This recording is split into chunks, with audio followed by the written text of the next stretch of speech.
Welcome to this inspiring video where the late Jim Rohn, renowned motivational speaker, shares his insights on the importance of building a strong character for a life worth living.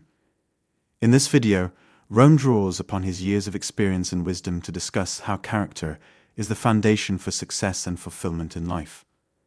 He emphasizes the significance of cultivating virtues like self-discipline, honesty, integrity, and perseverance, and how doing so can help us overcome the challenges that come our way.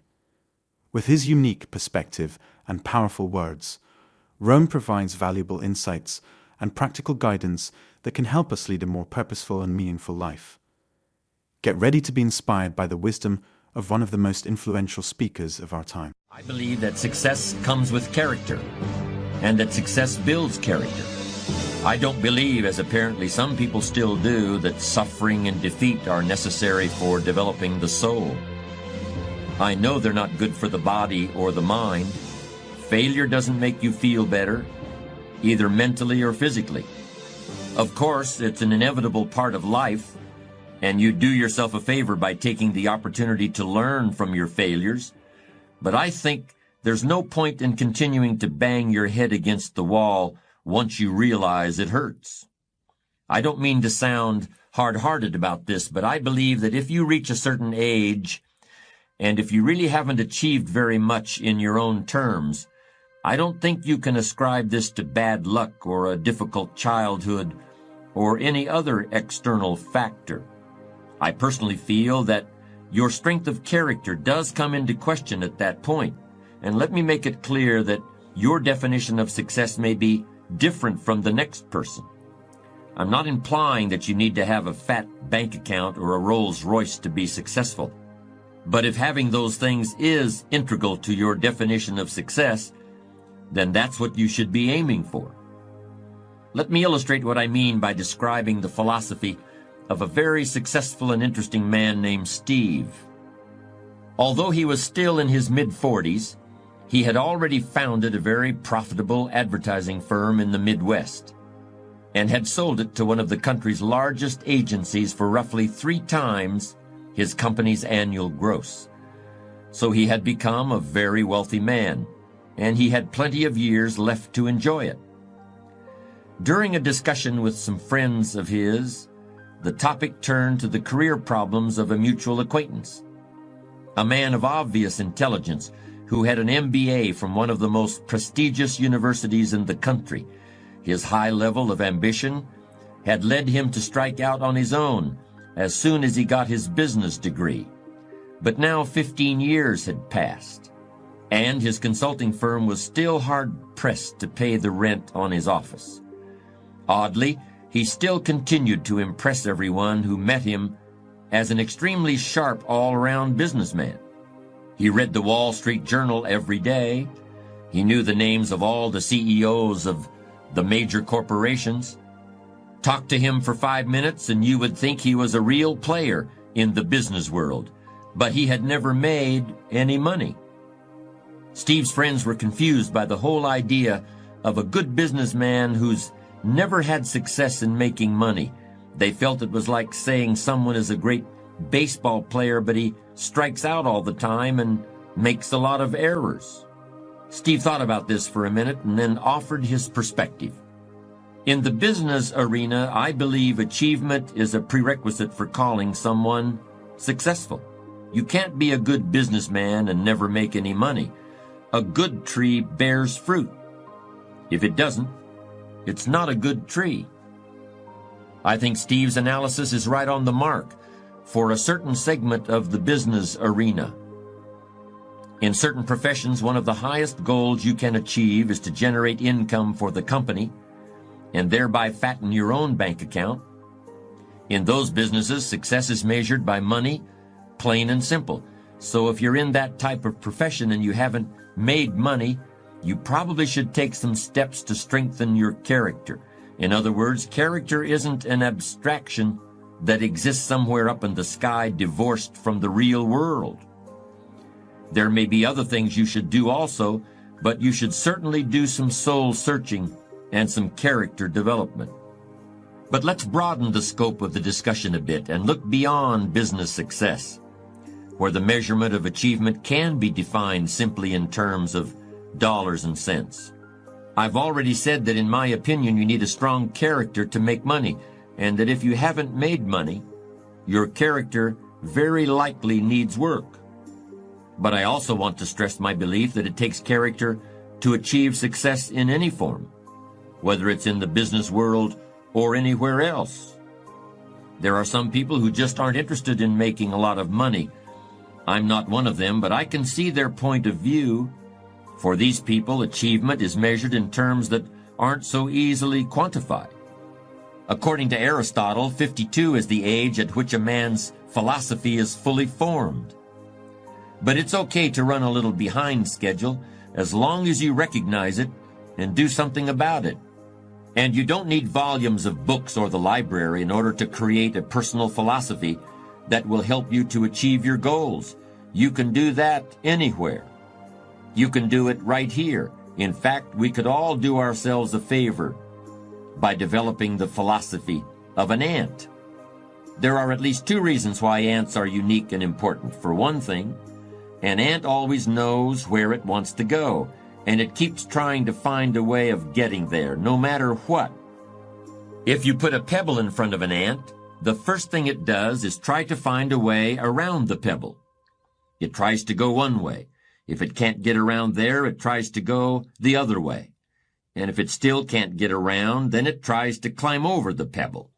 And if for some reason it can't climb over the pebble, it will try to lift the pebble, even though the pebble may be hundreds of times larger than the ant itself.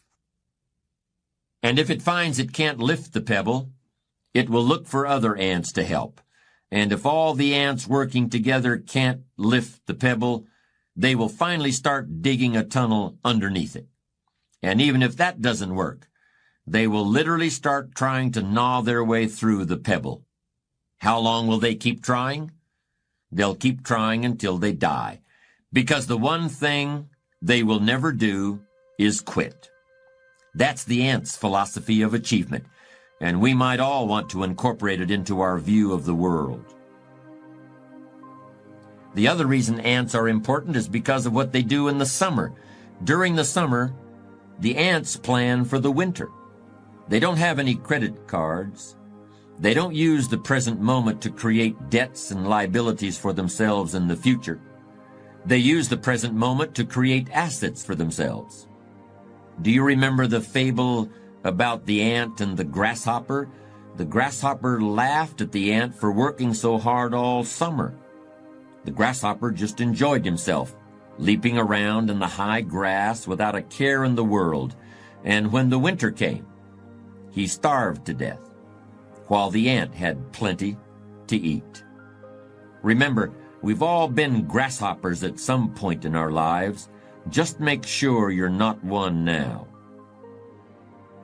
Character is the means for transforming ideas into achievements. It's somewhat abstract in the sense that you can't lay your hand on it or point to it or weigh it on a scale, but in a very real sense, character is what allows you to get where you want to go. If you want to drive from your home to a store on the other side of town, you'll need an automobile with gas in the tank, and you'll need keys to start the car, but you'll also need to know how to drive. You'll need judgment based on life experience to tell you when to step on the brakes if the light up the street changes to red. You'll need a true intention to reach your destination so that you don't keep stopping for coffee and a piece of pie every 10 minutes. You'll need to know how much time to allot to the trip so you can get home in time for whatever else you have to do. And you'll need enough maturity to call and say you're going to be late if you get stuck in a traffic jam. You can't lay your hand on any of those things, and you can't measure them with a yardstick. But they're as important to reaching your destination as the car or the gas or the keys to start the engine.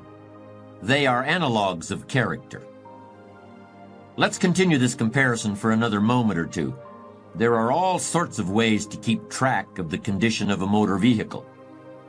You can look at the tires to see whether they've worn out their tread.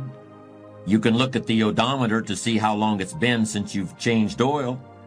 and you can turn on a switch and then walk around the car to see if the headlights and the taillights are working properly. There are objective indicators of the condition of your car. Similarly, there are ways of objectively evaluating your achievements. Most people don't take advantage of them as often as they should, but they're available nonetheless. For example, you can put together a financial statement in order to determine your net worth. You can hire an appraiser in order to learn the market value of your house. You can compare where you were 10 years ago to where you are now in order to determine the degree of progress you've made in your life.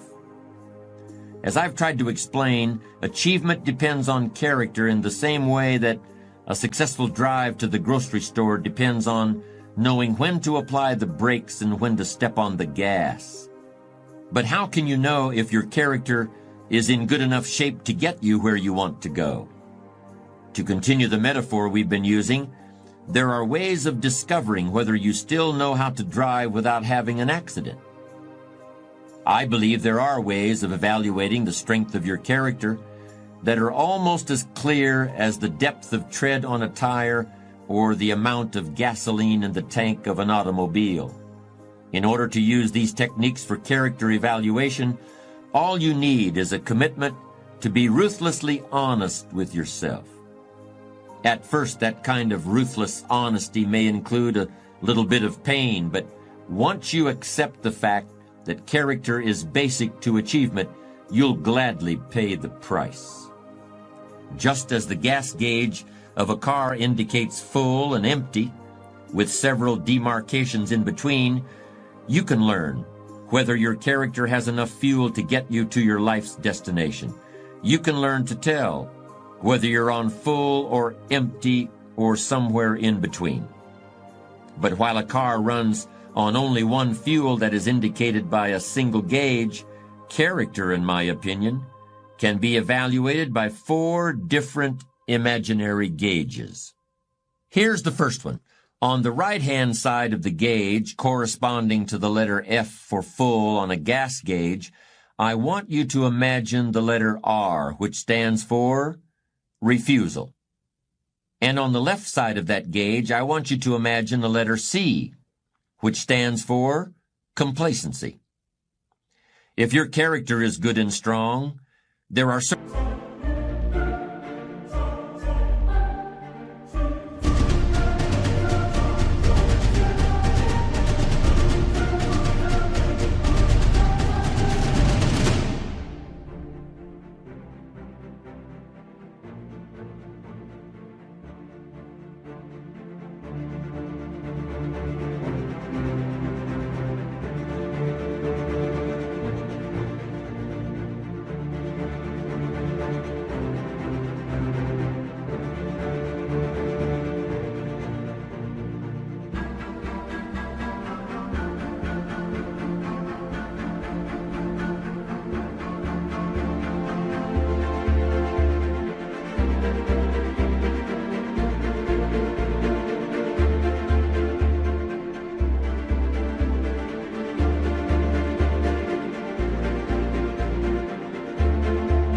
things that you simply refuse to accept in yourself or in other people.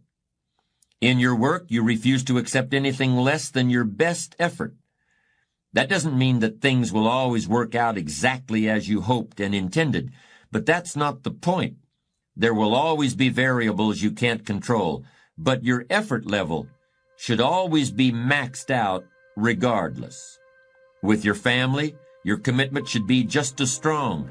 You should simply refuse to compromise in any area where your family needs and welfare are concerned. And with yourself, in your personal life, you should similarly refuse to accept pettiness or dishonesty or unethical behavior in any form.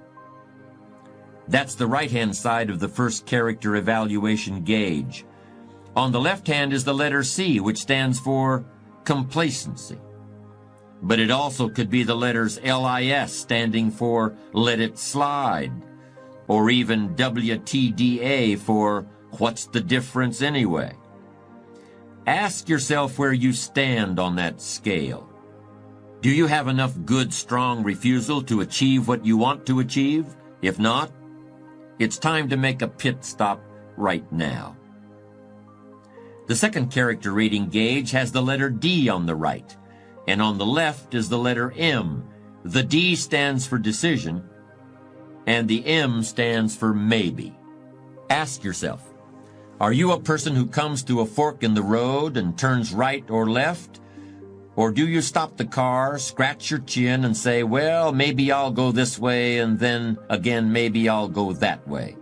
And in the end, you go nowhere. Think about the big issues that are facing you in your life right now. It could be that you want to leave your job and start a business of your own. It could be that you want to get married. In any case, are you the kind of person who comes to a decision and puts it into action? Or are you someone who says, well, maybe, but then again, maybe not? Now imagine a gauge with a W on one side and an A on the other side. The W should be in bright red or orange, while the A should probably be a dingy green or pale yellow. That's because the W stands for want, as in, I want it now, or I want it real bad, or I want it so much I'll do whatever it takes to get it. The W means you'll go to law school for 5 years at night while working full-time during the day because you want to be a lawyer. The W means you'll get up at 4 o'clock in the morning every day to work on your novel because you want to be a writer. It means you'll travel from one end of the country to the other many times in order to find a doctor who can make your child well. I know people who have done all those things because they wanted something and eventually they got it. The A stands for apathy. That's where you really don't care what happens. And if you really don't care what happens, it's just as well because it certainly isn't going to be anything good. Now we come to the last of our imaginary character gauges. On the right-hand side is the letter P, and that stands for promise.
And on the left-hand side is a letter F, and that stands for fear.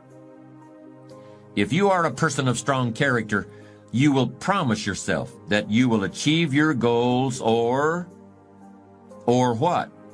It doesn't matter, because you never consider that possibility.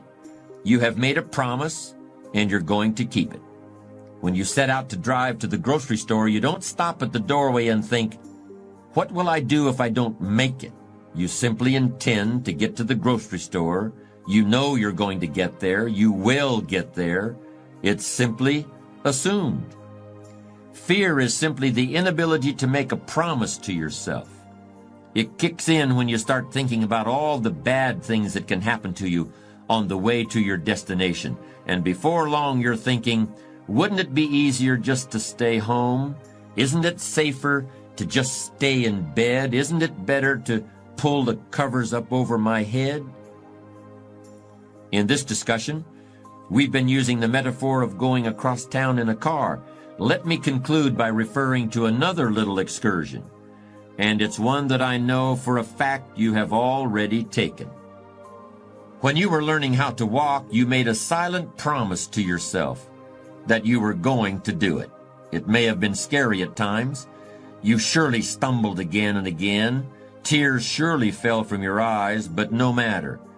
You didn't even think about that. Each time you fell, you forgot about it as soon as you regained your feet because you had promised yourself. You were going to walk across the room, and you did it. How long did it take? Who cares? You did it.